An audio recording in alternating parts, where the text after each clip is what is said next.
The bank statement trembles in my hand like a living thing. I can't tear my eyes from the numbers that blur and swim before me. $5. Just $5 each month for the past 2 years. My pulse hammers in my ears as I stand frozen in my parents' living room. The familiar scent of my mother's cinnamon potpourri, suddenly cloying and suffocating. We have proof now. You've been lying to us. My mother's voice slices through the silence, each word precise and cutting. I blink, trying to make sense of what I'm seeing. This can't be right.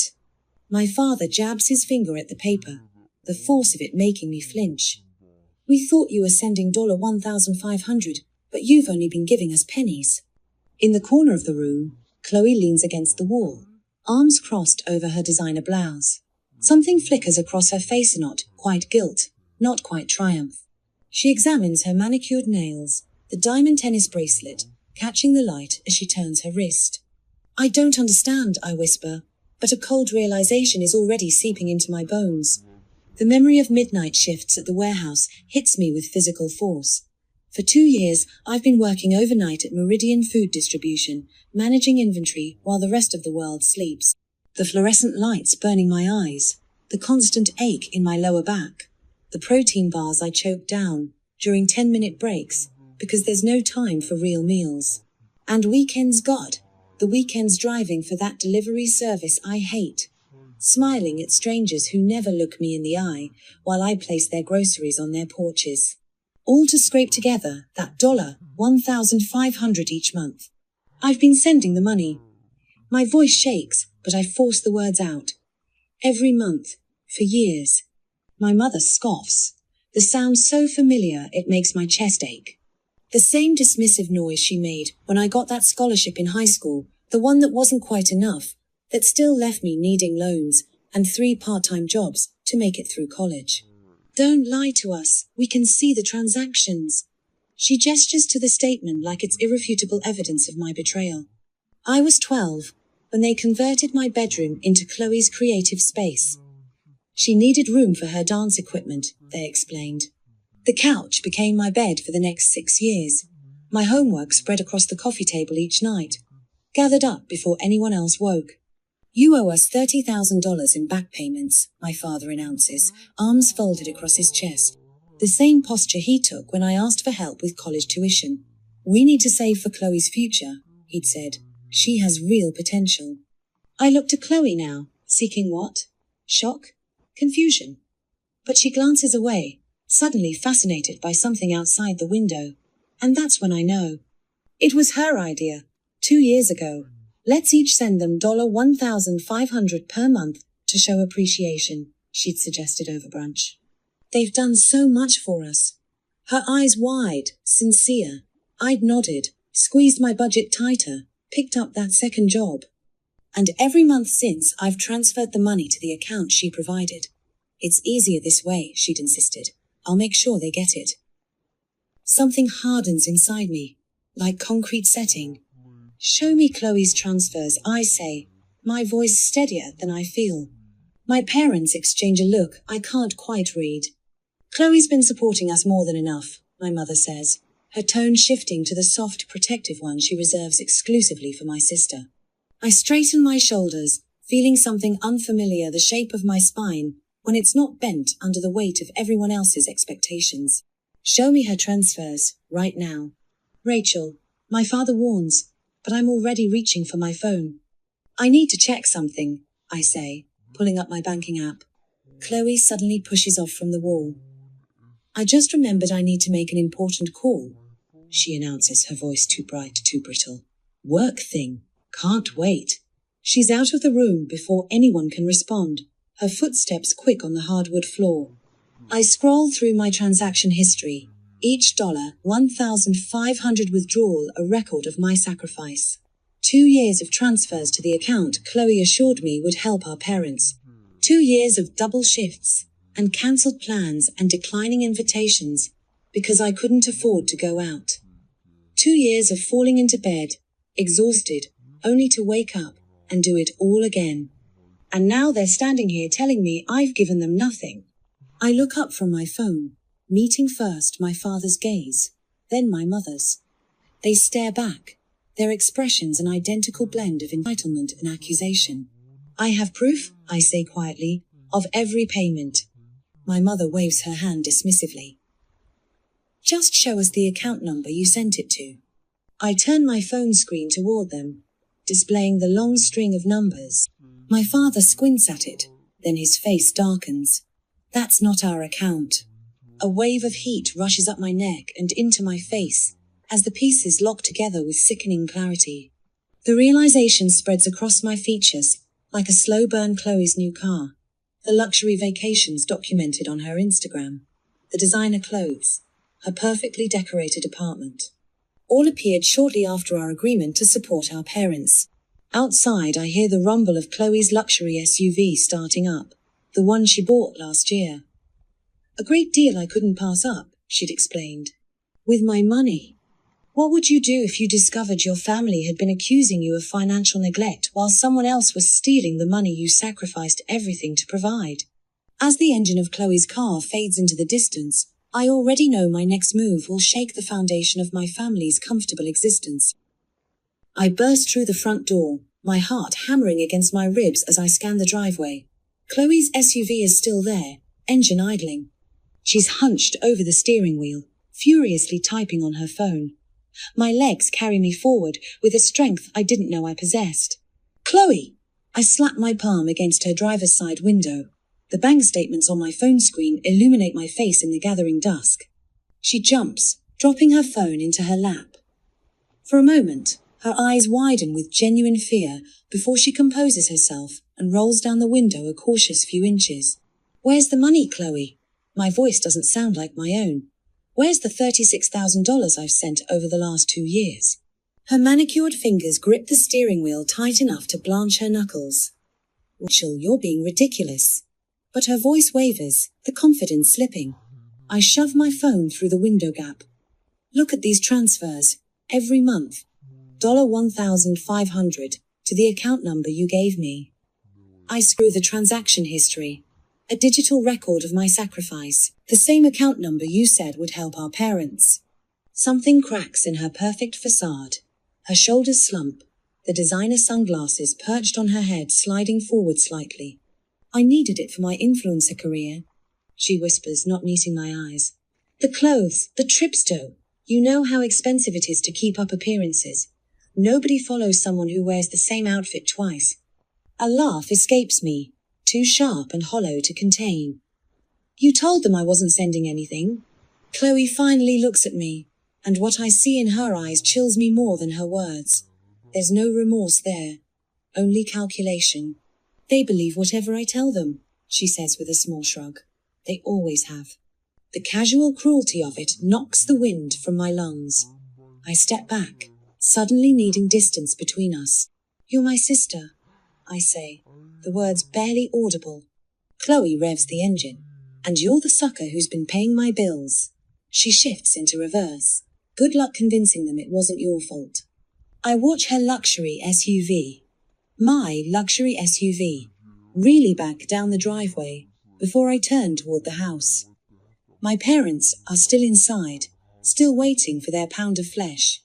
For the first time in my life, I walk toward them, not with my shoulders hunched in anticipation of their disappointment, but with my spine straight and purpose in every step. The living room falls silent as I enter. My father sits in his recliner, arms crossed. My mother perches on the edge of the sofa, her face a mask of practiced concern. Where's Chloe going, she asks. I hold up my phone, my evidence displayed in neat, undeniable rows. I have proof of every $1,500 payment I sent to Chloe's account. I place the phone on the coffee table between us for 2 years, every month. They stare at the screen, at the numbers that can't be explained away. My father picks up the phone, squints at the transaction history. I just spoke to Chloe outside. I continue, my voice steadier than I feel. She admitted taking all of it. I wait for the explosion, the outrage on my behalf, the parental fury at such a betrayal. Instead, my mother's expression softens, her head tilting in that particular way she reserves exclusively for my sister. She's still young, she says with a sigh. She makes mistakes. My father places my phone back on the table, careful not to crack the screen that displays his golden child's crime. It's just money, he says with a dismissive wave. Why are you being so dramatic? The floor seems to tilt beneath me. Dramatic? She stole $36,000 from me. If you had just sent it to our account, my mother interjects, this wouldn't have happened. I stare at them, these strangers who raised me. Why would I send it to Chloe's account in the first place? My father's face flushes. Because of the social security benefits, of course. And there it is, the final piece of the puzzle, slotting into place with sickening clarity. You wanted the money hidden, I say slowly, the realization dawning. From the government. My mother waves her hand, the gesture eerily similar to Chloe's shrug in the car. Everyone does it. You had me unwittingly commit tax fraud. The words taste bitter on my tongue. My father stands, his height no longer intimidating me the way it once did. Either pay the $30,000 you owe us, or we'll disown you. The threat hangs in the air between us. And you can forget about Grandpa's inheritance, my mother adds. Her final card played. I walk out without another word, my phone clutched in my hand. On the driveway, I punch in a familiar number, my best friend's contact, lighting up the screen. My voice breaks as she answers. Jen, I need help. A text from my supervisor buzzes through. You okay? Noticed you've been exhausted from those extra shifts. As I climb into my car, Mrs. Perlman, my parents' elderly neighbor, catches my eye from her porch. She gives me a small, knowing nod. You've been carrying them for years, Rachel, she calls softly. I've watched it happen. The engine turns over, and I sit there, hands gripping the wheel where Chloe's had been minutes before. Through the windshield, I can see my parents framed in the living room window, already on their finesse no doubt spinning the story to relatives, casting me as the villain. For the first time, I don't care what story they tell. Their power over me evaporates with each second that passes, like morning dew under a strengthening sun. Family loyalty, or self-respect, which would you choose? I sit at the edge of a decision that will redefine my entire future. But my family has one more devastating card to play. I stare at my phone screen, the fifth voicemail from my mother in 3 days. Her voice wavers with practiced emotion. After all we've done for you, Rachel, how could you abandon your family like this? My thumb hovers over the delete button, but I save it instead. Evidence. That's what Marissa, my new therapist, suggested I collect. So far, I have 17 voice messages, 32 texts, and 6 missed calls from relatives I haven't spoken to in years. Dad has been busy. My phone buzzes with a notification. Chloe has posted on Instagram again. A soft focused selfie, her eyes glistening with unshed tears. The caption reads, "Sometimes the most toxic people are the ones you've given everything to." I screenshot it, add it to my growing digital folder labeled Family Response, and block her account. 3 days ago, I compiled every bank statement from the past 2 years. Each $1,500 payment highlighted in yellow, a timeline of my sacrifice. I spread them across my kitchen table, took photos from every angle.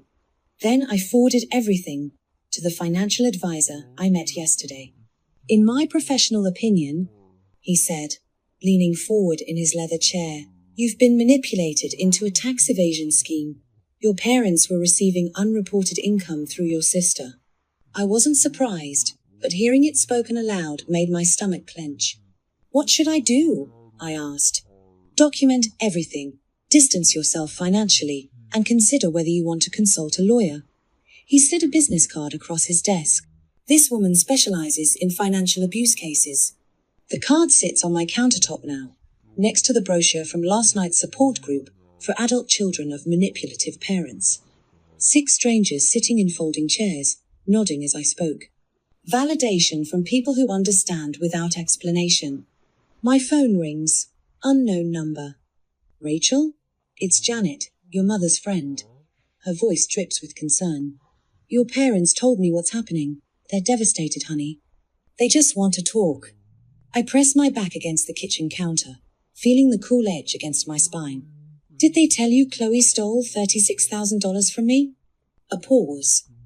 Well, they said there was some confusion about the money, but... No confusion. Theft. My voice sounds strange in my ears, steady firm. And now they're demanding I pay them $30,000 more. Family is complicated, Rachel. But they're still your parents. I thank her for her concern, and end the call. Another name for my documentation list. 3 hours later, I pull into the restaurant parking lot. Neutral territory, I'd insisted. Not their house, where every room holds memories of my invisible childhood. My parents' silver sedan already waits in the corner spot, exactly where they always park far enough from other cars to avoid Dordings. Some habits never change. Chloe sits at the table with them, her golden hair swept into an elegant updo. They've positioned her between them, a united front. 3 menus untouched. They've waited for me. How considerate. Rachel. My father nods as I slide into the empty chair.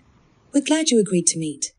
My mother reaches across the table, stopping short of touching my hand when I don't extend it. We just want to work this out, sweetheart. I notice the manila folder beside my father's water glass. What's that? He clears his throat, straightens his tie's boardroom habit. We've been thinking about how to resolve this situation. My mother jumps in. We know you're upset about the misunderstanding with Chloe, but... It wasn't a misunderstanding, I interrupt. She stole from me, and you defended her. Chloe, at least, has the decency to study her napkin. My father slides the folder toward me. We've put together a payment plan. He flips it open, revealing a typed document with highlighted sections. For the $30,000 you still owe us, plus continuing the monthly $1,500 going forward. I stare at the paper. Neat columns detail a 5-year plan to extract money from me after I've already given them 2 years of double shifts and missed opportunities. This seems fair, my mother adds when I remain silent. We're not asking for everything at once. How generous. Behind them, a waiter delivers food to another table. The scent of garlic and butter wafts over. My stomach growls I forgot to eat lunch again. A habit, from all those months of cutting expenses to afford the payments. I place my fingertips on the edge of the document and slowly slide it back across the table. The paper makes a soft whisper against the tablecloth. No. The word hangs between us, simple and complete. My father blinks. What do you mean no? I mean no. I push my chair back and stand, looking down at them for the first time I can remember. I'm not paying you anything. Rachel Elizabeth Parker. My father's voice drops an octave, the tone he used when I was a child, and dared to disobey. Do you understand what you're doing? I tuck my purse strap over my shoulder. Perfectly.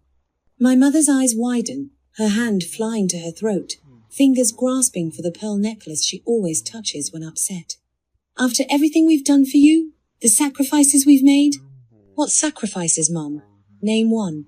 The silence stretches between us. I've supported you for years, I continue, my voice steady. I worked 2 jobs while Chloe spent my money on designer clothes and luxury vacations. Chloe's head snaps up. That's not fair. I needed nothing. I cut her off. You needed nothing from me. You took everything. My father's face darkens. Your grandfather would be ashamed of you right now. The words are meant to cut deep, to slice into the one familial relationship I cherished. Instead, they clarify everything. Grandpa taught me to stand up for myself. I feel my lips curve into a small smile. This is me doing exactly that. I turn and walk toward the exit, each step lighter than the last. Behind me, chairs scrape against tile. Voices rise in protest, but I don't look back. The evening air hits my face as the restaurant door swings closed behind me. In the parking lot, I slide into my car and sit motionless for a moment. My hands should be shaking. My heart should be racing. Instead, I take a deep breath that fills my lungs completely, the first one in years that doesn't feel like I'm drowning. I pull out my phone and open the family group chat. Years of messages asking when I'll visit, when I'll send money, when I'll help with Chloe's new business venture. I delete the chat, then silence notifications from their individual numbers. The engine purrs to life. As I pull out of the parking lot, I catch my reflection in the rearview mirror. Something has changed in my face. The tension around my eyes has softened, my jaw no longer clenched. And there, it is, a smile that starts small, then spreads until I barely recognize myself. I drive away from the restaurant, from the weight of expectations I've carried for decades. When you've been someone's ATM for years, what happens when you finally cancel their access? My family is about to find out exactly what life looks like without my financial support. But are they truly ready to face the consequences of their actions? I'm not sure I care anymore. The security guard's walkie-talkie crackles as he walks beside me through the Meridian warehouse. His presents a solid, reassuring barrier. Wasn't my idea, but Javier's. My supervisor noticed my pale face when I mentioned my parents might stop by. Your folks don't just stop by places, Rachel, he had said, dark eyes knowing. Not after what you told me. Now, the guard's boots echo against the concrete floor as we round a corner, and I see them, my mother's spine ramrod straight, my father's arms crossed, both stationed by the reception desk like sentries. That's them, I murmur. The receptionist catches my eye, relief washing over her face. They've been here 20 minutes, she mouths silently. My mother spots me first. Rachel, finally, we've been waiting forever. This is a place of business, I say, my voice steadier than I expected. Not somewhere you can just show up. We wouldn't have to if you'd answer your phone. My father's voice booms, drawing stares from passing co-workers. The security guard steps forward. Sir, I need you to lower your voice. Who's this? My father's eyebrows shoot up. You need protection from your own parents now? Mr. and Mrs. Parker, the guard says. Your daughter has requested that any family discussions happen off company property. I can escort you to the visitor parking lot. My mother's face contorts. We raised you better than this. I have a meeting in 5 minutes. The lie slides easily from my lips. And this isn't appropriate. Nothing about your behavior is appropriate, my father hisses. Our lawyer will be contacting you about the money you owe us. The word lawyer sends a cold shiver through me, but I keep my expression neutral. 3 weeks ago, it would have worked. The mere suggestion of legal action would have sent me scrambling to fix things, to smooth everything over. But that was before I knew the truth. I'll look forward to his call, I say, then nod to the guard. Please escort my parents out. I turn and walk away, the weight of their stares burning between my shoulder blades. The lawyer's letter sits on my kitchen counter, its official letterhead gleaming under the fluorescent light. I've read it 7 times, each paragraph more ridiculous than the last. The phrases jump out at me. Emotional distress, elder financial abuse, oral contract, and the most absurd, $30,000 in compensatory damages. My phone buzzes. Another relative, this time my mother's cousin in Phoenix. I answer with the same script I've used all week. This is between my parents and me. I appreciate your concern, but please respect that boundary. Her response is predictable. Family doesn't set boundaries, Rachel. Family helps each other. Goodbye, Aunt Linda. I hang up before she can continue. My laptop screen flickers with a notification. Chloe has posted again. Despite my better judgment, I click. Her face fills the screen, carefully crafted tears glistening. Behind her, I can see the luxury apartment I helped pay for. When someone you've supported your whole life just abandons you. Her voice breaks perfectly on cue. The betrayal is unbearable. I slam the laptop shut and reach for my phone, navigating to her profile. My thumb hovers over the block button for just a second before pressing down firmly. Done. The text arrives during my lunch break. Mortgage payment due notice. Your father says it's your fault. It's from a number I don't recognize, but the message is clear. They're escalating. Beside me, Annika pushes half her sandwich toward me. Eat, she orders. You've lost weight. I'm fine, I say automatically. Liar. She nudges the sandwich closer. Mark has started a rotation schedule, by the way. Someone from our team will walk with you to your car every night until this blows over. The knot in my throat threatens to choke me. You guys don't have to. We want to. She cuts me off. Nobody messes with our ops manager. My phone buzzes again. A text from an unknown number. Chloe's card got declined at Nordstrom. Full meltdown in the store. Video all over Twitter. Is this what you wanted? What's that look? Annika asks.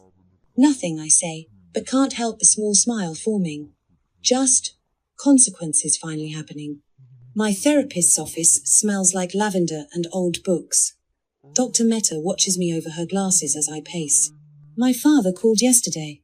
Just kept repeating temporary financial assistance, like it was a magic spell that would make me forget everything. And how did you respond? Her voice is calm, neutral. I told him I could recommend a financial advisor.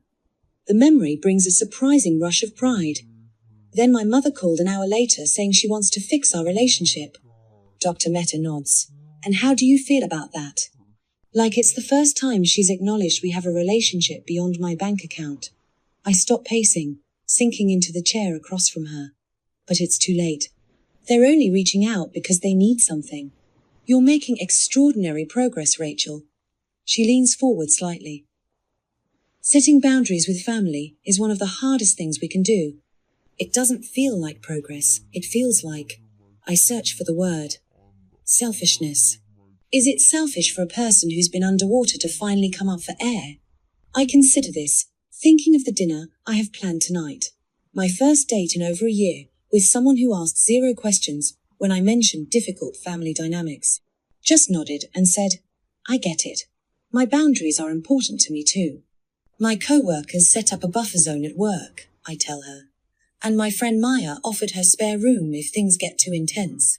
You've created a support network of people who respect you, Dr. Mehta says. That's not selfishness, that's self-preservation. In the grocery store, I freeze mid-aisle.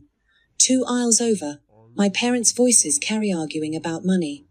If you hadn't spent the Crestview funds on Chloe's ridiculous business expenses. My mother's voice rises. Don't start with me, Linda. This is your fault for letting her get away with. I abandon my cart, slipping out the side entrance, heart hammering. In my car, I catch sight of myself in the rearview mirror and realize I'm not panicking. I'm calm. Almost. Relieved. My phone pings with a message from a blocked number that somehow got through.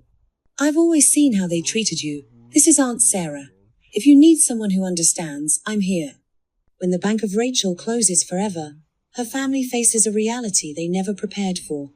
But as they struggle, I'm thriving in ways I never imagined possible. The weight on my shoulders lessens with each passing day, each enforced boundary, each moment I choose myself.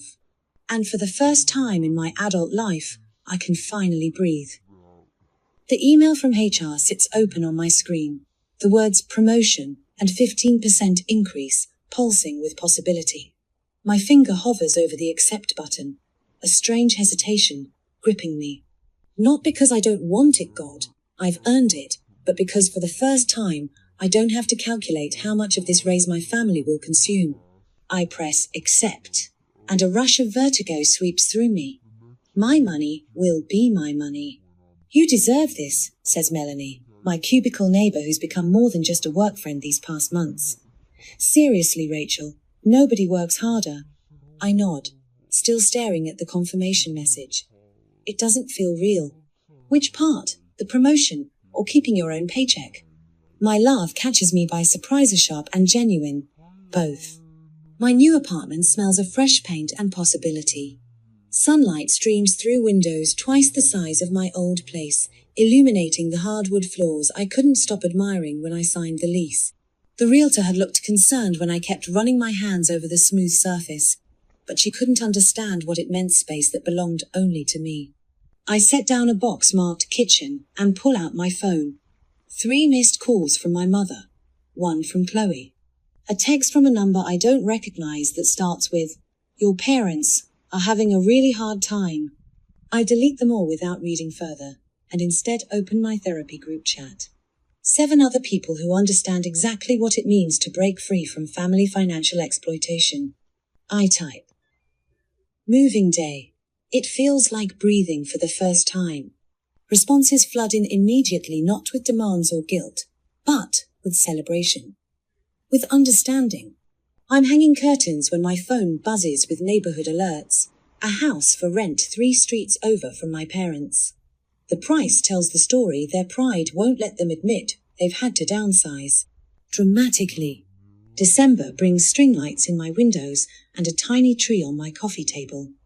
My first Christmas alone should feel hollow, but instead, it's peaceful. No performance of gratitude required. No calculated giving, based on who might give more back. My therapy journal sits open beside me, the total at the bottom of the page still shocking. $103,742. The amount I've given my family over the years, tracked through bank statements and careful reconstruction. Seeing it in black and white had made me physically ill during group therapy last week. You built your life around supporting them, my therapist had said. Now you get to build it around supporting yourself. The truth of those words settles into my bones as I sip hot chocolate and watch snow dust the railings of my balcony I would never have allowed myself before. My phone lights up with an Instagram notification. Chloe's account, once filled with luxury vacations and designer clothes, now showcases budget-friendly finds and minimalist aesthetics. Her follower count has dropped by thousands. Without my money funding her influencer lifestyle, the carefully curated fantasy has crumbled. I scroll through comments from confused followers. What happened to your Range Rover? No winter vacation this year? The lie she's living is unraveling thread by thread. The hospital parking lot is crowded when I pull in. My father's text had been deliberately vague. Your mother's in the hospital, she's asking for you. No details about what happened, just the urgent demand for my presence. Inside, I find my mother sitting up in bed, looking pale, but hardly at death's door. My father paces beside her, his expression darkening when he sees me. Finally, he snaps. We've been waiting for hours. I glance at my watch. I came directly from work. What happened? My mother's hand flutters to her chest. My heart. The doctor says it's induced, from everything we've been going through. The guilt rises, automatic as breathing, but I push it back down. What did they diagnose specifically? My father jumps in. Does it matter? Your mother is suffering, Rachel. We're drowning in medical bills on top of everything else. And there, it is the real emergency. Not her health, but their wallet. I spoke with her doctor in the hall. Comes a voice behind me. Chloe steps into the room, designer sunglasses pushed up on her perfectly styled hair. It was a panic attack, not a heart attack. She's being discharged in an hour. Our eyes meet, and for a fleeting moment, I see something like respect flicker across her face-ish. Knows exactly what this is too. We still need help, my mother insists, her voice taking on the trembling quality she's perfected over the years. We're really suffering, Rachel.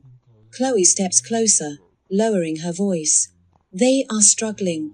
Dad had to take that retail job, and you know how he feels about that.